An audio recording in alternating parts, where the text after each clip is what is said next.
अगर आप दलित या पिछड़ा वर्ग से आते हैं और इस देश में बनी बनाई ब्राह्मणवादी व्यवस्था से हटकर कुछ और करते हैं तो आपके साथ क्या होगा, ये साबित होता है इन सारी तस्वीरों से। ये तस्वीरें हैं हाल ही की कुछ घटनाओं की, जिसमें ब्राह्मणवादी व्यवस्था को, उसी रूढ़िवादी व्यवस्था को जब लोगों ने तोड़ने की कोशिश की तो उनके साथ क्या हुआ, हम दिखाते हैं आपको। पहले कुछ तस्वीरें, फिर बाद में विस्तार से आपको इन तस्वीरों के बारे में बताएंगे। ये देखिए, सर मुंडवा दिया, इसके बाद जमीन पर रेंगने को मजबूर किया, घास खिलाने को मजबूर किया, घास खिलाया, नाली का पानी पिलाया। इसके बाद एक गांव में 40 दलितों को इकट्ठे सर मुंडवा दिया गया। इसके बाद आप नीचे देखिए, ये है एक मोची जिसने अपना सरनेम बदल लिया। तो इनके साथ क्या हुआ इस वीडियो में आगे बताएंगे। एक ऐसा गांव जहां पर 70 दलित परिवारों को भगा दिया गया उनके घरों से निकाल करके, ये भी आपको बताएंगे। हाल ही की घटनाएं हैं और ये सिलसिला यही नहीं रुकता। अगर आप पढ़े लिखे हैं, एक अच्छे व्यवसाय में हैं, जैसे कि एक पायलट की कहानी आपको बताएंगे जो दलित है और उस दलित की वजह से उसको क्या क्या प्रताड़ना झेलनी पड़ी, वो उसने खुद एक FIR में जाकर के बताया। तो वीडियो शुरू करते हैं हाल ही में हुई इटावा की घटना में। इटावा के बकेवट थाना में दांदरपुर गांव है। दांदरपुर गांव के एक मंदिर में कथा की व्यवस्था थी और कथा वाचन करने गए थे यादव समाज के 2 लोग। एक है मुकुटमणि यादव, ये है मुकुटमणि यादव, और इनके साथ थे उस दिन संत कुमार यादव। ये दोनों बकायदा कथावाचक के तौर पे गए थे और गांव पूरा ब्राह्मण समाज का गांव था। जब ब्राह्मण समाज के गांव के लोगों को पता चला कि ये दोनों यादव हैं और ये ब्राह्मणों की तरह कथा वाचन कर रहे हैं, गांव में कथा वाचन करने आए हैं और सिंहासन में बैठ के कथा सुना रहे हैं, तो उन्हें इतना बुरा लगता है कि वो मुकुटमणि का सिर मुंडवा देते हैं। पीछे उनकी चोटी रखी हुई थी, उस चोटी को काट करके उनका सर मुंडवा देते हैं पीछे। इसके साथ ही संत कुमार यादव का भी सिर मुंडवा देते हैं, उनकी चोटी पीछे से यहाँ से पूरी काट के निकाल देते हैं। इसके बाद गांव वाले इतने पे ही नहीं रुकते। ये गांव की एक महिला जिनके वहां ये कथा वाचन करने गए थे, बकायदा उसके पैरों पर गिरवा करके इनको नाक, उनके पैरों पे नाक रगड़वा करके माफी मंगवाते हैं। इतना ही नहीं, पूरे गांव के ब्राह्मण वर्ग के पुरुष और बच्चों और महिलाओं का भी पैर छुआते हैं, कहते हैं पैर छुओ, सबसे माफी मांगो। इतना ही नहीं, मुकुटमणि यादव और संत कुमार यादव बकायदा आरोप लगाते हैं कि जिस महिला के वहां ये कथा वाचन करने गए थे, ये लोग उस महिला के मूत्र से इन लोगों के ऊपर छिड़काव करते हैं और कहते हैं अब तुम पवित्र हो गए, तुम्हारे ऊपर ब्राह्मण का मूत्र पड़ गया है। इस तरीके से ये कहते हैं कि रात भर हमें बहुत ज्यादा प्रताड़ित किया गया। इतना ही नहीं, हमारे पास 25,000 रुपए थे, वो रुपए भी छीन लिए। किसने? उस गांव के ब्राह्मण समाज के लोग। मुकुटमणि और संत कुमार यादव के साथ अत्याचार हो रहे इस वीडियो को जो आप ध्यान से देखेंगे तो इसमें देखेंगे नाबालिग बच्चे भी हैं, कुछ बच्चे भी हैं जो बाल इनके काट रहे हैं, कुछ मजे ले रहे हैं और कुछ पीछे से अभद्र टिप्पणी कर रहे हैं। कुछ कह रहे हैं कि यादव नहीं, ये चमार है और चमार जो है आकर के ब्राह्मणों के गांव में कैसे आ गया। ये सारी बातें पीछे से तीखा टिप्पणी चल रही। तो अब सवाल ये उठता है कि 75 साल से ज्यादा हो गए देश को आजाद हुए, क्या अभी भी वर्ग के हिसाब से ही लोग काम करेंगे? क्या जिसकी जिम्मेदारी कथा सुनाने की वो कथा सुनाएगा, जिसकी सफाई की है वो सफाई करेगा? क्या 75 साल भी बाद भी यही चीजें अभी भी रहेंगी? और अगर कोई अपना वर्ग छोड़ करके किसी दूसरे वर्ग का काम करता है तो उसके साथ ये किया जाएगा। अब ज्योतिबा फूले की कही एक लाइन मुझे याद आ रही है कि जिस तरह नाई का बाल काटना धर्म नहीं धंधा है, जिस तरह बढ़ई का लकड़ी का सामान बनाना धर्म नहीं धंधा है, जिस तरह कुम्हार का मिट्टी का बर्तन बनाना उसका धंधा है, धर्म नहीं है, उसी तरह से ब्राह्मणों का ये धंधा है, कथा सुनाना, पूजा पाठ करना, ये धर्म नहीं धंधा है, क्योंकि इसी से उनको पैसा मिलता है और इसी से उनका जीविकोपार्जन होता है। तो क्या इस धंधे को कोई और नहीं कह सकता? तो अब सवाल है, जब शास्त्रों की डिग्रियां यूनिवर्सिटीज दे रही हैं, बकायदा पढ़ाई हो रही है कि आप शास्त्रों की डिग्री लीजिए और जाके आप पूजा पाठ और बाकी काम कर सकते हैं, कथा वाचन का काम भी आप जाके कर सकते हैं आप शास्त्रों की पढ़ाई करके। तो अगर कोई शास्त्रों की पढ़ाई करके या नहीं पढ़ाई करके अगर वो अच्छा कथा वाचक है, अच्छे से कथा वाचता है, तो क्या वो इस कथा वाचन के कार्य में जा करके अपना जीविकोपार्जन नहीं कर सकता? वो भी तब जब संविधान को बने 75 साल हो चुके हैं इस देश में तब। और संविधान तो सबको सभी काम करने का अधिकार देता है। फिलहाल चलते हैं हम अगली घटना पर। अगली घटना उड़ीसा से है, जहां पर 2 दलित युवकों को उनका बाल मुंडवा दिया गया। आप यहां देख सकते हैं, आधा बाल मुंडवा दिया गया। इसके बाद उनको जबरन घास खिलाई गई। 2 युवकों को, दोनों को आप तस्वीरों में देख सकते हैं कैसे मुंह में घास डली हुई है। इसके बाद इनको जबरदस्ती घुटनों पर रेंगने को मजबूर किया गया। इतने में मन नहीं भरा तो इनको नाली का पानी जबरन पिलाया गया।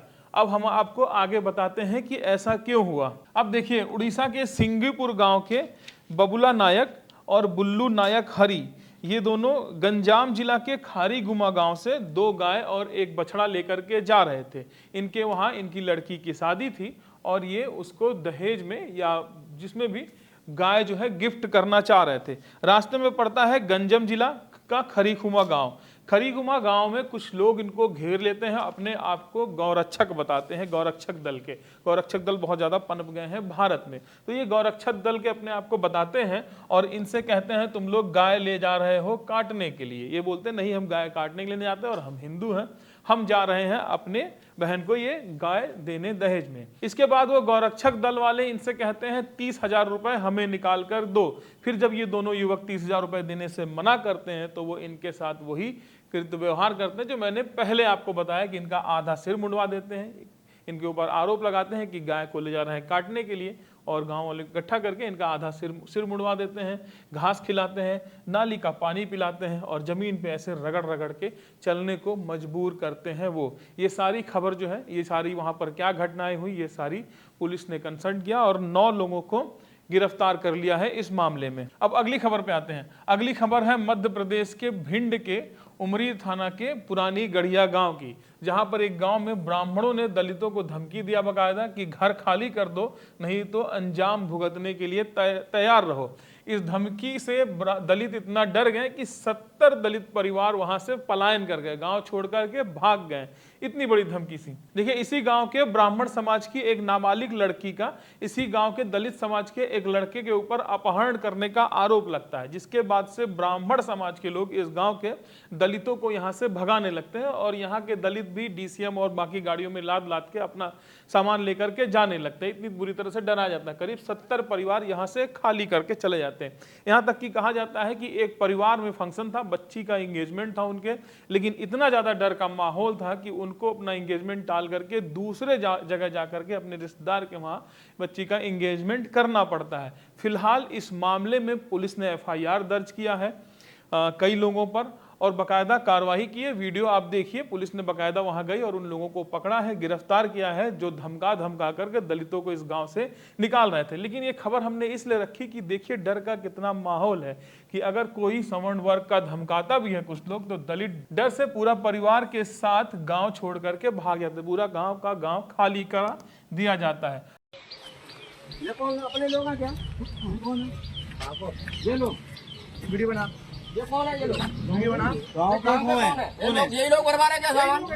यही लोग बर्बाद है सामान? इनको बना फटाफट, पीछे क्या चल रहा है? बना आंग बज के पकड़ो इधर आओ, वीडियो बना फटाफट, जाके जाओ बना वीडियो लोगों की। इन लोगों को भी देखो, क्या नाम है तुम्हारा नाम पूछो। कौन सी मशीन चला रहा था? इसको बोलो गाड़ी बिठा लो, इसको रिंकू की गाड़ी चला, इसको बिठा लो गाड़ी में, बिठा लो इसको गाड़ी में। ये लोग गांव खाली करवा रहे हैं पूरा जाटमों का। अरे चला ना, चलो ना। कौन सा गांव है तुम्हारा? कौन सा गांव है? पुरान क्या नाम है पूरा? और पूरा नाम बताइए, पूरा नाम पूरा पंकज वर्मा। और देखो आप सबको बुलाओ, यहाँ पे लोग खड़े थे, इन लोगों ने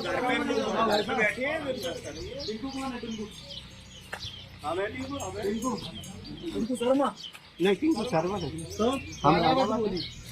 तुम्हारा ही नाम है टिंकू शर्मा। इनका ये बिठाओ उनको भी, चलो तो कपड़ा तो कर लो। अरे ऐसे ही पेन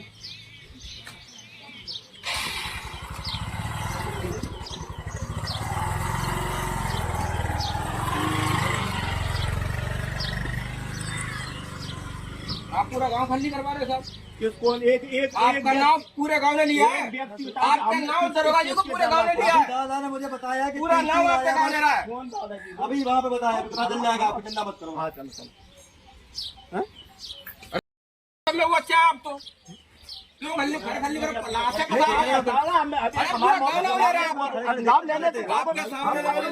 आपके सामने कोई नाम नहीं लेगा। जब आप बंदूक की नोक पे आप उनको डरा धमका रहे हैं।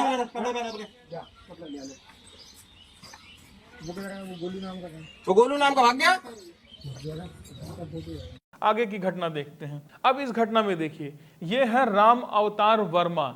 इनका सरनेम वर्मा है और ये काम करते हैं मोची का, जूते चप्पल बनाते हैं। हमारे पास ये खबर आई ट्विटर इंस्टॉल करते हुए, तो हमने इसको रख लिया। राम अवतार वर्मा का कहना है कि ये इनके पिताजी, इनके दादाजी सब लोग वर्मा सरनेम लिखते थे, तो ये भी वर्मा सरनेम लिखते हैं। लेकिन इनका मूल काम है जूते चप्पल बनाना। इनके सामने ही एक सोसाइटी है, उस सोसाइटी का युवक उनको आकर के रोज धमकाता था और कहता था कि तुम वर्मा सरनेम क्यों लिखते हो, वर्मा सरनेम लिखना छोड़ दो, क्योंकि तुम जो है जूते चप्पल बनाते हो और ये तुम्हारा काम है, इसलिए तुम्हारी जाति वर्मा नहीं है। इस बात से इतने आहत होते हैं, इतना डर लगता है कि ये अपना राम अवतार के आगे वर्मा लिखा था उस पे सफेद कागज चिपका करके वर्मा सरनेम अपना छिपा लेते हैं। इनका कहना है कि इनके सारे कागजात, इनके आधार कार्ड, और ये दिल्ली के मयूर विहार में अपनी ये दुकान लगाते हैं, तो वहाँ की MCD का जो लाइसेंस है उन पर भी इनका नाम राम अवतार वर्मा है। लेकिन यहाँ काम करते हुए इनको जब धमकी मिलना शुरू हुई तो ये राम अवतार वर्मा हटा करके सिर्फ राम अवतार अपना नाम रख लिए हैं। मैं राम अवतार वर्मा लिखता हूँ साहब, क्यों मेरा राशन कार्ड में भी राम अवतार वर्मा है, आधार कार्ड में भी मेरा नाम राम अवतार वर्मा है, और बैंक खातों में भी वर्मा नाम है, और मेरी बच्चों भी आगे वर्मा ही लगाती है। तो ये जो हिंदुस्तान टाइप सोसाइटी में रहता है, ये व्यक्ति मेरे पास आया और ये कह रहा है कि यहाँ मतलब जय मान ले कि भाई तू वर्मा मत लिख यहाँ, या तो जय मान ले इसको मिटान, या तेरी जो जाति जो समार है वो लिख। नहीं तेरे यहाँ से सब काम को मैं 2 मिनट लगाऊंगा। फिर क्या करा आपने? फिर मैं थोड़ा सा नीचे दे लिया, मैंने इसके चिपका दिया, ये अखबार है ना, मैं चिपका दिया कि फिर कई लोग बोले भाई यार बहुत पावरफुल आदमी है और ये हटा देगा, तो इसका कुछ भी नहीं, वो नहीं कर सकता, बहुत बड़ा आदमी है तू राम अवतार भाई, तू ये चिपका ले। मैं फिर मैंने ये चिपका लिया, वर्मा अटक दिया मैंने, खाली राम अवतार ही है। तो आपने वर्मा हटा लिया यहाँ से? हैं ये हटा लिया, ये वर्मा है, ये जो ये देखो इसके नीचे वर्मा ही है। हाँ। अब देखिए, ऐसा नहीं है कि अपर कास्ट के लोग ही दलितों पर अत्याचार करते हैं। अत्याचार हर एक वर्ग जो है दूसरे वर्ग से सुपीरियर समझता है, यहाँ तक कि खुद की अपनी जातियों में भी दूसरे लोगों का अत्याचार किया जाता है। अब अगली खबर देखिए। अगली खबर उड़ीसा के रायगढ़ के काशीपुरा ब्लॉक के बैगनगुड़ा गांव का है। इस गांव में SC समाज की एक लड़की ST समाज के एक वर्ग से शादी कर लगती है। मतलब लड़की SC और लड़का जो है वो ST। SC समाज की लड़की जो है वो ST समाज के लड़के से शादी कर लेती है। इसकी वजह से क्या होता है, उस लड़की के 40 लोगों का परिवार रहता है। ये पूरा परिवार 40 लोगों का परिवार है।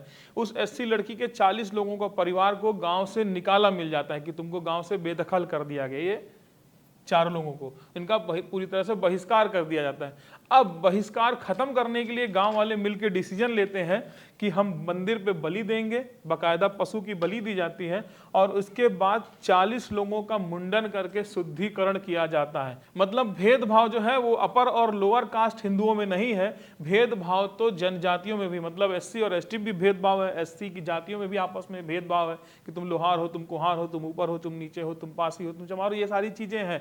तो यहाँ इस घटना को इसीलिए हमने शामिल किया है कि हम बता सके कि भेदभाव यहाँ भी है कि SC समाज का एक लड़की अगर ST में शादी कर ले तो उसके परिवार को निकाला मिल जाता है और बाकायदा पूरे परिवार का मुंडन करके ही उनको वापस गांव में बुलाया जाता है। अगली घटना देखिए। देखिए, अब तक जो घटना हमने आपको बताई वो तो गांव की खबरें थी। हो सकता है गांव के लोग कम पढ़े लिखे हों, एक्सपोजर उतना ना हो, लेकिन अब जो है ये घटना कॉर्पोरेट की है।